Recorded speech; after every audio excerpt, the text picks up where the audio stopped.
Միջազգային Reuters լրատվական գործակալությունն անդրադարձել է Հայաստանում ամենայն հայոց կաթողիկոսի և 6 բարձրաստիճան հոգևորականների նկատմամբ սկսվող դատավարությանը, այն գնահատելով որպես վարչապետ Նիկոլ Փաշինյանի կառավարության և հայ առաքելական եկեղեցու միջև խորացող հակասությունների հերթական սրացում։ Հայ եկեղեցու առաջնորդը և բարձրաստիճան հոգևորականները մեղադրվում են կարգալույծ մի եպիսկոպոսի ժամանակավորապես վերանշանակման վերաբերյալ քաղաքացիական դատարանի որոշումը չկատարելու մեջ։ Իրավունքների պաշտպանություն առանց սահմանների կազմակերպության փորձագետ Աննա Մելիքյանը Reuters-ին ասել է, որ խախտվում է առաքելական եկեղեցու սահմանադրական անկախությունը։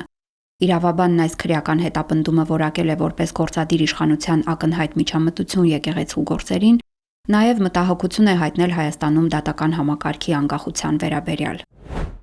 Reuters-ը նշում է, որ Փաշինյանի գրասենյակը և դատախազությունը չեն արձագանքել իրենց հայցին մեկնաբանել իրավիճակը։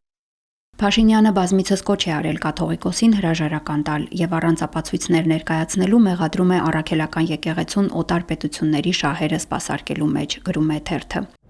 Երևանի տարածաշրջանային ժողովրդավարության և անվտանգության կենտրոնի ղեկավար Տիգրան Գրիգորյանի Reuters-ին տրված մեկնաբանությամբ հոգևորականների դեմ հարուցված գործերը Փաշինյանի կառավարության կողմից իրականացվող ընտրովի արդարադատության համակարգային դրսևորումներից են։